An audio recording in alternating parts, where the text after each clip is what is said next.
Yesterday morning, as I was leaving the gym, I happened to notice this car.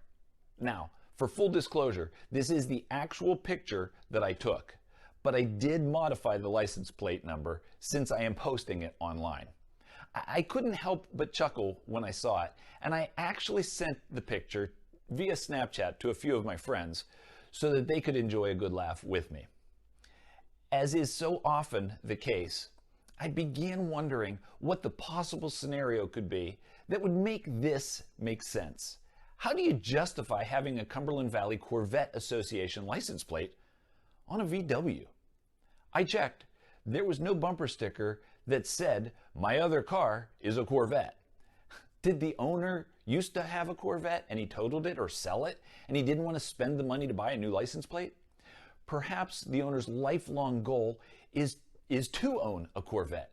And this was one of those motivational things. Every time they see the license plate, it reminds them, don't spend any money on anything that you don't need to because you're saving all your money for your dream car. Maybe the VW simply aspires to be a Corvette when it grows up. Now, for clarity's sake, the VW was actually a very nice car.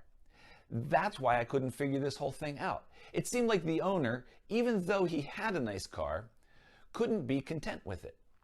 He wanted something else, something different. He wanted his car to be something different. And I can't help but think that this kind of thinking, this kind of envy, this kind of discontentment is ingrained deep in the human condition. And it's what led Paul to write these words to the believers in Corinth. He said, just as a body, though one, has many parts, but its many parts form one body, so it is with Christ. For we are all baptized by one Spirit, so that we form one body, whether Jew or Gentile, slave or free, and we are all given the same one Spirit to drink. Even so, the body is not made up of one part, but of many. Now, if the foot should say, because I am not a hand, I do not belong to the body, it wouldn't for that reason stop being a part of the body. And if the ear should say, because I am not an eye, I do not belong to the body, it wouldn't for that reason stop being a part of the body. If the whole body were an eye, where would the sense of hearing be? If the whole body were an ear, where would the sense of smell be? But in fact, God has placed the parts in the body, every one of them, just as He wanted them to be.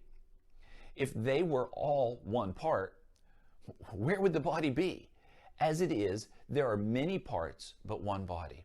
You see, God made each one of us the way He wants us for a reason. He wants those of us who are VWs to celebrate being a VW rather than lamenting the fact that we're not a Corvette. Do yourself a favor and remind yourself that God did not make any mistakes ever, and that includes how He made you.